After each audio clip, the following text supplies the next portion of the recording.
사람 몸 받기 힘드나 지금 받고 있으며 불법 듣기 힘드나 지금 듣고 있으니 이 몸 받은 금생에 제도 못되면 언제 또 생을 받아 이 몸이 제도했으냐. 스스로 부처님께 기하여 받들어 모시고 원어군대 승생들과 더불어 태도를 제득하여 무상의 뜻을 바라겠노라. 스스로 법에 귀하여 받들어 모시고 원어권대 승생들과 더불어 깊이 경장에 들어가 지혜를 받아같이 하겠노라. 스스로 승가에 기하여 받들어 모시고 원어권대 승생들과 더불어 대인들을 통리하여 모든 것에 막힘이 없도록 하겠노라.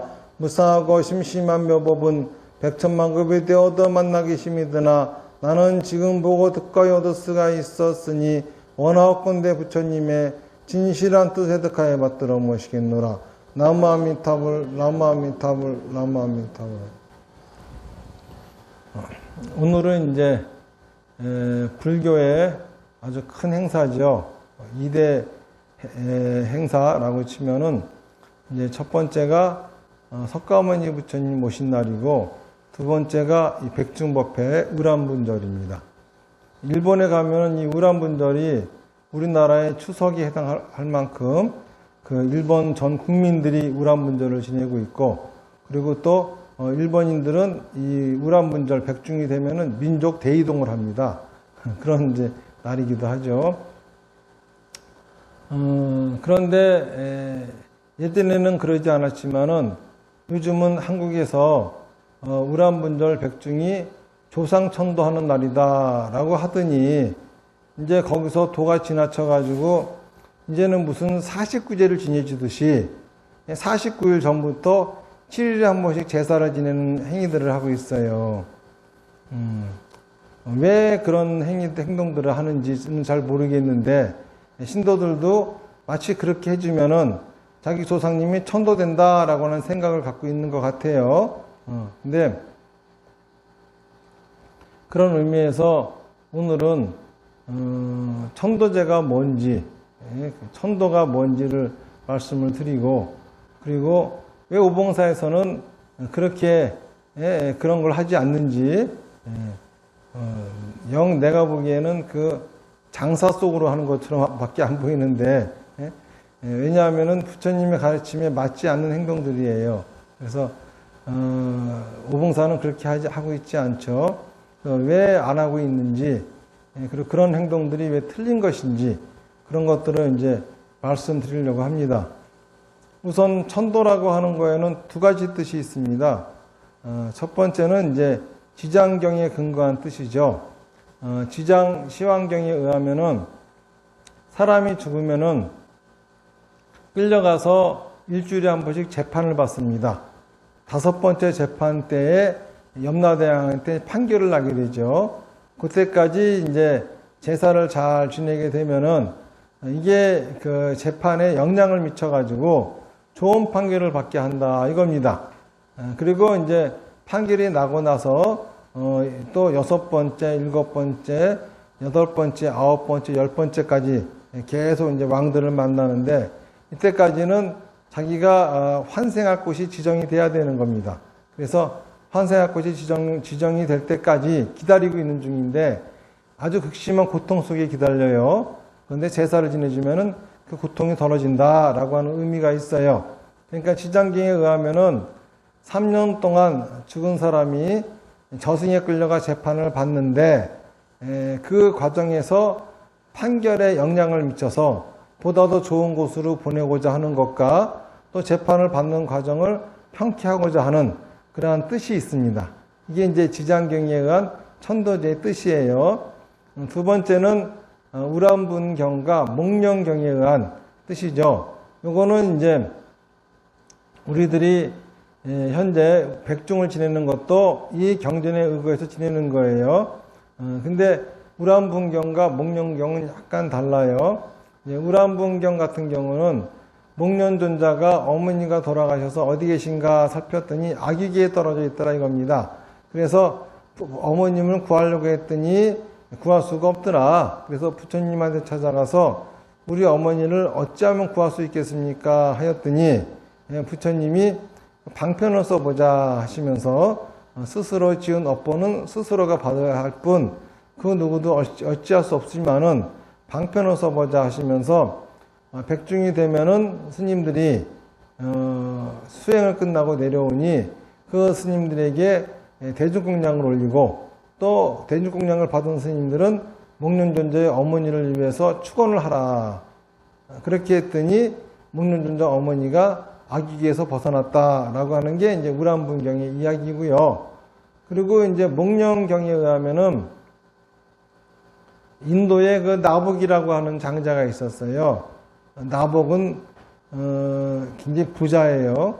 그런데 아버지가 돌아가시고서 이제 장사를 떠나려고 하는데 재산을 반으로 나눠서 반은 자기 가져가면서 장사를 하고 반은 어머니한테 드리면서 이거 가지고 권속들을 잘 거느리시는데 항상 스님들을 모셔다가 큰 불공을 올리십시오. 그러고서 이제 나복이는 이제 그 길을 떠났어요. 그런데 그 어머니는 아들이 길을 가고 나서 바로 한다는 짓이 그 스님들이 와서 탁발하러 오면은 몽둥이를 쳐서 내쫓아 버리고 그리고 맨날 그 아들이 하지 말라고 한 거 짐승들을 죽여가지고 제사를 지내고 때로는 짐승을 죽여가지고 매달아 놓고 떨어지는 피를 받아가지고 몸보신한다고 마시고 이러한 행동들을 일삼았어요.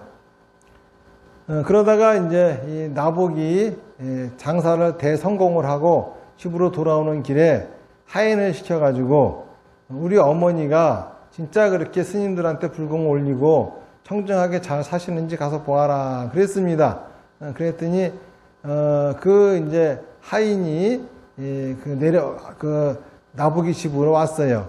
그거를 보고서 그 부인이 저놈이 온 거 보니까는 내 아들이 돌아오나 보다 싶어가지고 하인들한테 얼른 문을 걸어 잠그라 그랬어요. 못 들어오게. 그러고서 집을 깨끗하게 청소하고 마치 금방 스님들을 모셔다가 법회를 한 것매처럼 꾸며놓고 나서야 문을 열었습니다. 그러니까 하인이 들어와서 보니까는 영락없이 그렇거든요. 그래가지고 나복이한테 와가지고 가봤더니 어머니가 이렇게 스님들을 모시고 법회를 하고 하였습니다. 아직도 스님들을 공양하고 설거지도 되어 있지 않았고 이제 스님들이 금방 떠났기 때문에 샹불은 아직 꺼지지도 않았습니다. 그러니까는 이제 크게 기뻐하면서 가려고 하는데 나복이 왔다 그러니까 일간척들이 다 몰려왔어요. 그래서 그 말을 듣고 그렇지 않다. 너희 어머니는 맨날 짐승을 잡아가지고 그 제사 지내고 산짐승을 매달아가지고 피를 내게 한 다음에 그 피를 받아 마시고 이런 행동들이 일삼았으며 스님들이 탁발하러 오면은 스님들을 몽둥이로 내쫓고 이랬지 절대 그러지 않았다.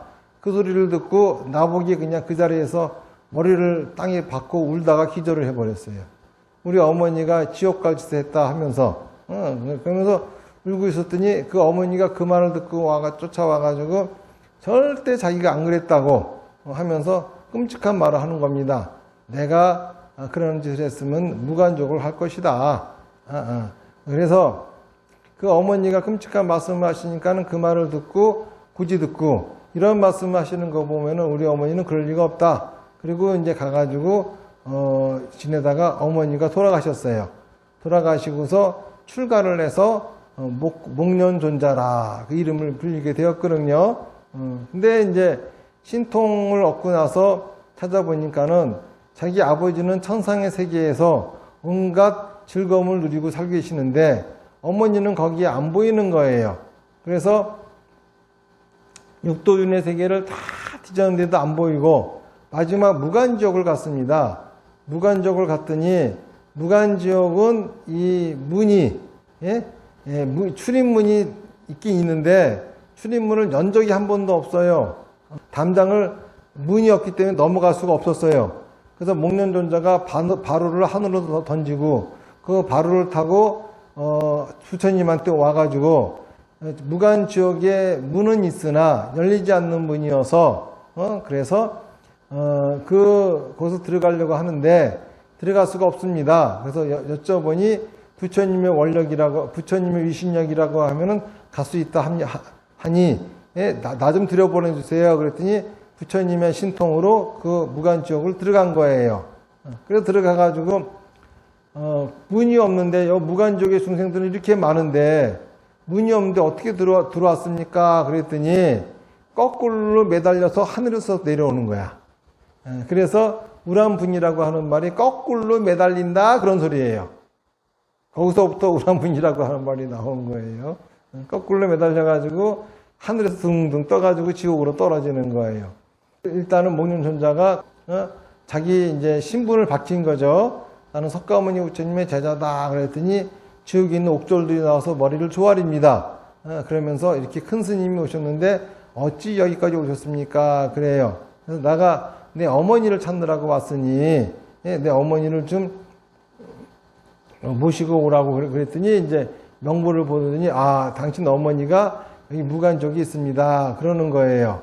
그래서 거기서 이제 어머님을 만나 뵙고 어머님을 구할 길이 없었어요. 그래서 또 부처님의 위신력으로 어머님을 구해서 그 다음에 그거보다 좀 나은 지옥으로 나게 하고 이렇게 계속 몇 번을 탄생하게 한 끝에 이제 악유계까지 떨어지게 한 거야.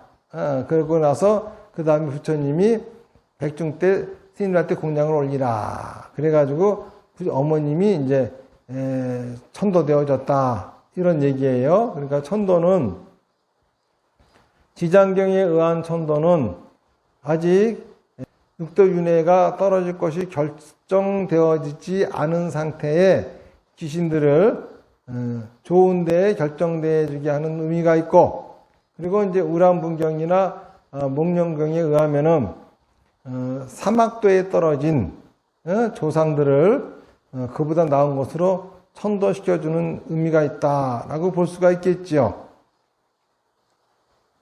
그런데 중요한 거는 이 지장경과 우랑분경이라든지 목련경이라고 하는 것은 실제로 부처님의 경전이라기보다는 중국에서 제작되어진 중국인들이 멋대로 만든 도교 사상과 효 정신을 넣어서 멋대로 만든 경전이지 결코 부처님의 가르침이 아니라고 하는 게 문제인 거죠. 왜 그러냐 하면은 부처님의 가르침에 의하면은 불교의 진리는 연기법이에요. 연기법이라고 하는 것은 모든 것은 관계로서 존재하며 변화한다는 겁니다. 다시 말해서 모든 것은 관계로서만 존재한다는 거예요. 자, 그러면은 볼까요? 이 생물, 살아있다라고 하는 거에는 물질인 몸이 있고 마음인 정신이 있겠죠. 자, 그러면은 지장경처럼 저승에 가가지고 재판을 받으려면은 육신을 떠난 정신이 존재해야 되죠. 육신이 몸이 없어도 정신만이 남아있는 게 있어야 될 거 아니겠습니까? 이게 있어야 저승 가서 무슨 재판을 받든지 말든지 할 거 아니겠습니까? 그런데 부처님 교리에 의하면은 물질이라고 하는 것은 크게 11법을 얘기해요. 안, 이, 비, 설, 신, 색, 성량, 미촉, 무표색 이렇게 11가지 얘기하는데 안, 이, 비, 설, 신이라고 하는 거는 눈, 귀, 코, 혀, 피부니까는 감각기관을 말하는 것이고 색, 성량, 미촉은 감각기관의 대상인 모양과 색깔, 소리, 맛, 그치? 그리고 또 그 냄새, 느낌 이런 거잖아요. 그러니까는 이렇게 물질은 감각기관과 감각 대상이라고 하는 두 개의 관계로서 존재합니다. 그러니까는 정신과 떨어진 물질은 존재가 가능합니다. 그런데 이 정신, 마음은 뭐하고의 관계에서 존재하느냐 하면은 몸이라고 하는 관계 속에서밖에 존재할 수가 없어요. 다시 말해서 몸이 없으면은 마음도 없는 거라. 왜냐하면은 마음이라고 하는 거는 뭘 하는 게 마음이냐 하면은, 감각기관이 받아들인 그러한 자극들을 가지고서 판단을 하는 게, 하는 게 이게 마음이 하는 작용이에요. 그런데 자극이 없는데 어떻게 판단하겠습니까? 그러니까 몸이 없는 마음이라고 하는 것은 존재할 수 없다는 얘기거든. 다시 말해서 죽고 난 다음에 몸이 떨어져서 귀신이 있다든지 영가가 있다든지 하는 거는 부처님 교리에 의하면 가능하지 않다는 거예요. 더더욱이 해심일경이라고 하는 경전을 보면은 또 나아가서 유식학이라고 하는 불교의 학문을 보면은 마음이라고 하는 것은 어떻게 생기는 거냐 하면은 눈이 사물을 보면은 그때서야 마음이 생기고 귀가 소리를 들으면은 그때서야 마음이 생기고 코가 냄새를 맡으면은 혀가 맛을 보면은 피부가 느끼면은 그때서야 마음이 생기는 거예요. 본래 있는 것이 아니라. 그럼 생각은 뭐냐? 거울에 영상이 투영되어지듯이 마음에 생각이라고 하는 영상이 투영되어지는 겁니다.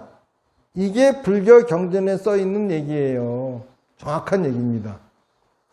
자, 그럼에도 불구하고 죽어서 저승에 가서 재판을 받은 그러한 영가가 있다라고 한다고 하면은 이거는 불교의 연기법을 그쵸? 부정한 것이 됩니다. 불교에서 부처님은 연기법이에요. 기독교에서 하느님을 부정한 기독교가 존재할 수 있겠습니까? 불교에서 불교의 진리인 연기법을 부정한 진리는 존재할 수가 그 종교는 존재할 수가 없어요. 그러니까 당연히 저승에 가가지고 재판을 받는다고 하는 말 자체는 부처님 교리에 의하면 전혀 상관이 없는 얘기죠. 거짓말이라는 소리입니다. 자, 두 번째로 아까 말씀드린 것처럼 목련존자가 제사를 지내가지고 또는 부처님의 유신력으로 어머니가 천도되었다 그럽니다. 그런데 불교의 가르침의 근본은 인과의 도리예요. 인과응보의 도리를 믿지 않으면은 불교가 아니라 그랬어요. 그런데 부처님의 유신력으로 천도되어졌다라고 하는 건 뭐죠? 인과의 도리를 무시하는 얘기잖아요. 인과의 도리라고 하는 건 뭐냐 하면은 내가 그러한 업보를 지었기 때문에 받는 것이라 이겁니다. 그 업보는 부처님도 어찌할 수 없다는 얘기예요. 내가 지옥 갈 업보를 지었으면은 아무리 부처님의 유신력이라고 하더라도 거기서부터 건져줄 수 없다는 얘기입니다. 수라에 떨어질 업보를 지었으면은 아무리 부처님이라 하더라도 거기서 끌어줄 수 없다는 얘기예요. 이게 인가의 도리입니다. 인가의 도리를 무시하면은 불교가 아니라 그랬어요. 그런데 목련경의 내용은 인가의 도리를 무시하고 있으니 부처님의 경전이라고 할 수 없겠죠. 자, 그러면 우리는 왜 49제를 지내야 되고, 그렇죠? 100일제를 지내야 되고, 1년 3년 제사를 지내줘야 되며, 또 우람분절이라고 하는 백중법회는 왜 해야 되느냐라고 하는 거예요. 사람들 중에서도 좀 이해력이 넓지 못해가지고 쉽게 얘기해줘야 될 사람들이 있어요. 그런 분들한테는 지장경이나 목련경의 얘기를 해주면서 조상님을 천도시켜줘야 된다라고 얘기하면은 좀 이해가 됩니다, 그분들은. 그런데 진짜 의미는 뭐냐면은 사랑하는 사람이 죽잖아요. 그러면은 그 죽음으로 인한 상처가 남습니다. 살아있는 사람들한테. 살아서 그 사람한테 내가 잘해주지 못한 것들이 가슴에 맺히고 함이 맺힙니다. 그렇기 때문에 그 상처를 치유하기 위해 가지고 49제를 지내고 100일제를 지내고 3년상을 치르는 겁니다. 그 상처는 금방 치유되어지지가 않아요. 만약에 내가 나한테 소중한 나의 어머니가 돌아가셨다고 해보세요. 그러면은 다시는 어머니를 만날 수 없다고 하는 슬픔에 빠지겠죠. 그러니까는 그 슬픔은 뭐죠? 다시는 만날 수 없다라고 하는 거는 어머니하고 헤어졌다는 얘기죠. 그러니까는 그 상처는 헤어짐으로 인한 상처죠. 갑자기 이상가족이 된 거예요. 그러한 상처잖아요. 자, 그런데 헤어지지 않았다고 하면은 그런 상처가 있을 리가 없잖아요. 중요한 거는 진짜는 헤어지지 않은 거야. 다시 말해서 어머니가 모습이 죽음이란 상태로 바뀌었을 뿐이지, 살아있던 사람이 죽은 것 뿐이지, 그쵸? 헤어진 건 아니에요. 다시 말해서 살아있는 채로는 못 만나지만은 죽은 상태로는 만날 수가 있어요. 그런데 죽은 상태가 헤어진 게 아니라고 하는 거를 우리가 알아차리기가 힘듭니다. 바로 납득이 안 돼요. 그러니까는 7일에 한 번씩 제사를 지내고 1년제, 3년 제사를 지내면서 돌아가신 분을 추모하면서 헤어진 게 아닌구나, 헤어진 게 아니다, 그러면서 항상 헤어지지 않았음을 확인하는 제사를 지내게 되는 겁니다. 위패를 모시고, 다시 말해서 상처를 치유하려고 하는 의도가 있어요. 그리고 우라운분경에 나오는 어머니를 천도하는 의미라고 하는 것은 효라고 하는 의미가 있어요. 효라고 하는 거는 한자를 보면은 흑토하고 빛날 별, 요거는 하나로 돼 있습니다. 그 밑에 아들자가 있어요. 아들이 자식이 부모님을 떠받들고 있는 형상이에요. 다시 말해서 효라고 하는 거는 자식이 부모를 섬기는 겁니다.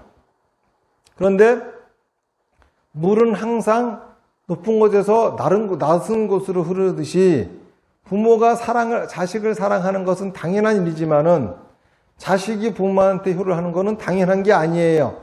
이거는 교육을 통해서 만들어지는 겁니다. 그리고 부모가 자식을 사랑하는 것은 저절로 되기 때문에 자식을 사랑하면서 행복을 느낄 수 있지만은 자식은 부모한테 효를 하기 위해서는 효도를 해야 한다라고 하는 걸 배워야 되기 때문에 배우지 못해서 효를 못하는 자식은 인생이 아주 불행해집니다.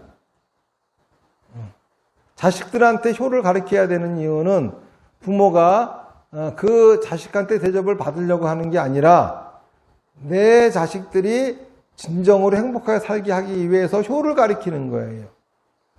효는 크게 세 가지를 하는 겁니다.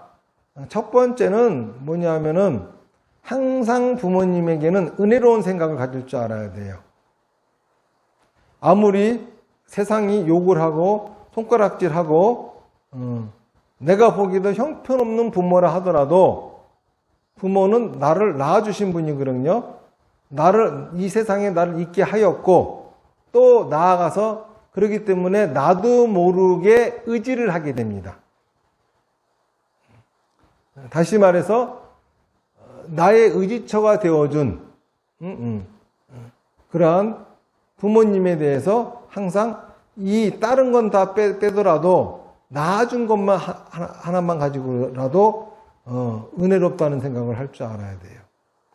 두 번째로는 10손가락 깨물어서 안 아픈 손가락이 없어요. 다시 말해서 우리 부모님이 낳은 다른 형제들 다 우리 부모님한테는 소중한 자식들입니다. 그러면은 항상 형제지간에 우애가 있어야 돼요. 다시 말해서 형은 동생을 위해서 희생할 줄 알아야 되고 동생은 형에게 항상 복종할 줄 알아야 되는 겁니다. 형은 사랑으로서 동생을 다스리고 볼 줄 알아야 되고 동생은 항상 복종으로서 형을 섬길 줄 알아야 됩니다. 이게 두 번째 효입니다. 세 번째로는 내가 아무것도 할 수 없을 적에 똥오줌 싸고 나 혼자 스스로 밥도 먹을 수 없을 적에 나의 부모님은 내가 오줌 싼 그 젖은 자리에 누우시고 나를 마른 자리에 뉘우고 그렇죠? 그리고 또 밤새도록 빽빽 울면서 잠도 못 재움에도 불구하고 그 모든 피곤함을 내가 방긋 웃어주는 거 가지고 모든 피로를 털면서 행복해 하셨거든요. 이제는 부모님이 연로하셔가지고 아무것도 할 수 없는 상태가 되었습니다. 그러면은 그런 부모님을 내가 이제는 복양하는 거, 이게 바로 효입니다. 이렇게 이게 효의 근본인데 이거를 행할 수 있는 사람들은 큰 복이에요. 효를 행하려면은 부모가 잘 가르쳐야 됩니다. 효를 할 수 있는 것도 복을 받아야 효도 할 수가 있는 거야. 복 받고 태어나지 못했으면 효를 하고 싶어도 못하는 법입니다. 그러니까는 실제로 지장경에 들어있는 그 내용, 그 자체는 부처님의 가르침에 어긋나 있어요. 그리고 우람분경과 목련경에 나와 있는 그 내용은 부처님의 가르침에 어긋나 있습니다. 불교가 아닙니다. 그럼에도 불구하고 우리가 49제를 지내고 또 그러한 3년까지 제사를 지내줘야 되는 이유는 살아있는 사람이 죽은 사람으로 인해서 받은 상처로부터 그쵸? 회복되어지기 위해서 그 상처를 치유하기 위해서 반드시 해야 됩니다. 지금 요즘 사람들은 3호제 탈상 이래가지고 그 상처를 받은 채로들 살아요. 당장은 모르겠죠. 세월이 지남에 따라서 점점 상처는 깊어집니다. 그러다 보면은 박숙무당들이 네 어머니 좋은데 못 가서 어쩌고 저쩌고 사업이 안 되고 그러면은 귀신 장난에 놀아나가지고 귀신이 들리기도 하고 이상한 짓거리들을 합니다. 사실 저는 무당한테 붙어있는 귀신도 띄워준 일이 한두 번이 아니에요. 그런데 저는 구변시식 해줘본 일도 없고 천도제 지내줘본 일도 없어요. 그냥 나하고같이 앉아있기만 하고 또는 제가 하라고 하는 신앙생활만 해도 다 떨어져 버립니다. 다시 말해서 바르게 살지 않으니까는 귀신 들리는 거예요. 올바른 삶을 살지 않으니까는 신 들리는 거라고요. 다시 말해서 가까운 사람이 죽었을 적에 그 상처를 치유하지 않고 그대로 방치하고 넘어가니까는 자꾸 집안에 귀신 장난이 있는 거예요. 그런 의미에서는 49제라든지 꼭 이런 걸 해야 되겠죠. 그런 의미에서 그 경전은 그쵸? 좀 불교 교리가 이해가 안 되는 사람들한테는 그런 식으로 꼬셔야 되지 않겠습니까? 그래서 꼬시려고 있는 거예요. 그렇죠? 그리고 또 효가 뭔지도 모르는 사람들한테 효를 가르쳐야 되잖아요. 그래서 부모님한테 효를 할 줄 아는 사람을 만들어줘야 그 사람들이 더 행복하게 살 수가 있지 않겠습니까? 그래서 목련경, 우람분경 가지고 꼬시는 거예요. 효도하게 하려고. 그 두 가지 경전을 교묘하게 이용해가지고 뜻도 모르고 장사 속으로 천도제 지내주고 장사 속으로 백중법회하고 하면 안 되는 겁니다. 백중법회라고 하는 것은 천도제가 아니라 효입니다. 효. 근본 뜻은. 효를 행하는데 예? 뭔 놈의 일주일에 한 번씩 7번씩 제사를 지내야 됩니까? 49제를 왜 또다시 해야 됩니까 도대체? 그거는 한마디로 얘기하면은 죽은 사람을 이래서 상처받아가지고 예? 그 상처 치유되지 못해가지고 하는 사람들, 그런 사람들을 이용해가지고 장사하는 것밖에 더 되겠습니까? 우리가 부처님의 가르침을 믿더라도 또 부처님의 가르침을 듣더라도 바른 정법을 듣고 바르게 믿고 바르게 신앙해야 됩니다. 저도 때때로 여러분들한테 죽으면은 저승의 10명의 왕한테 재판받으러 재판받는다 그래요. 또 조상님이 사막도에 떨어지지 않게 하려면은 그쵸? 이런 천도제도 해야 된다고 말도 하고 해요. 하지만은 그런 거는 그런 뜻이 아니에요. 죽은 사람으로 인한 상처를 치유해주고 싶어서 하는 소리고, 효가 뭔지 효라고 하는 거를 가르쳐 주려고 하는 겁니다. 무슨 얘기인지 아시겠죠?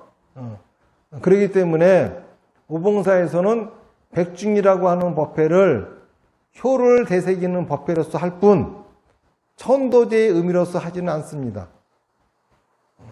그래서 사실은 백중 일주일 전부터 사마타 기간을 가져서 정근을 하는 거를 저는 이제 하기를 권유하는데 너무 늦게 하는데 2주일은 해야 되지 않겠느냐고. 근데 왜 그리고 참 웃깁니다. 그래 그 사마타 여러분들 말에 의하면 기도 그건 자기가 하지 왜 자꾸 스님한테 시켜? 스님이 대신 밥 먹어주면 배불러요? 스님이 대신 약 먹으면 여러분 병 낫습니까? 그리고 그거 아니야. 맛있는 밥상 스님한테 차려주면서 대신 먹어달라고 돈 주는 거잖아. 왜 그런 이상한 짓들을 해요? 그렇죠? 이 기간 동안에 오봉사에서는 여기에 참가하신 분들을 위해서 축원을 합니다. 그러기 위해서 회비는 걷습니다. 하지만은 여러분들이 이 기간 동안 각자 집에서 하루에 한 번씩 꼭 사마타를 하세요. 합장하고 나무아미탑을 정근을 하세요. 그리고 내 마음을 있는 그대로 놓아보세요. 생각을 자유롭게 해보세요. 이 기간. 제가 항상 여러분들한테 권유하는 수행이 있죠. 사비다, 사마타. 사마타는 뭐죠? 내 마음을 자유롭게 함으로써 내 생각이 어떠한지 살피고 내가 원하는 것이 뭔지를 알아차리는 거예요. 비파사나는 뭐죠? 부처님의 가르침을 통해서 내 생각에 지혜를 더하는 겁니다. 다나바라밀은 뭐죠? 아무리 지혜로운 생각이라 하더라도 말과 행동으로 나가지 않으면은 아무것도 현실이 되지 않아요. 말하면은 계획이 되는 것이고 실천하면은 행동하면은 현실이 되는 겁니다. 그런데 머릿속에 넣어두고 사면은 못 씁니다. 그런데 우리가 말과 행동으로 하려면은 대단한 용기가 필요해요. 용기를 내려면은 집착을 끊어내야 됩니다. 그래서 집착을 버리라고 하는 것이 다나바라밀, 보시를 하라고 하는 거예요. 그러니까는 이렇게 사마타, 비파사나, 다나바라밀 이 세 가지 수행을 항상 해야 하는데 사마타를 매일같이 할 수는 없으니까는 이렇게 백중이라든지 또는 부처님 탄생일이라든지 또는 입춘이라든지 동지라든지 이럴 적에 사마타 기간을 정해놓고 여러분들이 사마타를 하시면은 된다는 거죠. 그리고 또 더더욱이 여러분들을 위해서 절에서도 사마타 하면서 또 축원을 해드리거든요. 그러니까는 이제 그런 거에 대해서 동참을 하는 거지. 나 대신 스님이 사마타를 해준다는 착각은 빠지면 그런 착각을 하면 안 돼요. 그래서 오봉사는 오늘부터 2주간에 걸쳐가지고 사마타를 할 겁니다. 정진을 하는데 저는 서울도 왔다 갔다 해야 되니까는 제가 못하고 여기 우리 입지 스님이 하실 거예요. 하시면서 하루에 3번씩 아침 저녁 예불과 40불공 때 입지에 붙이신 분들을 축원을 할 겁니다. 그리고 이제 임시 입회 모신 분들은 신청하는 분들만 축원에 들어가고 영구 입회 모신 분들은 신청하든 안 하든 다 축원에 들어갑니다. 그렇게 하시면 되겠습니다. 자, 합장하십시오. 나무아미타불 연불 10번 하겠습니다. 시작. 나무아미타불, 나무아미타불, 나무아미타불, 나무아미타불, 나무아미타불, 나무아미타불, 나무아미타불, 나무아미타불, 나무아미타불. 흥분하십시오.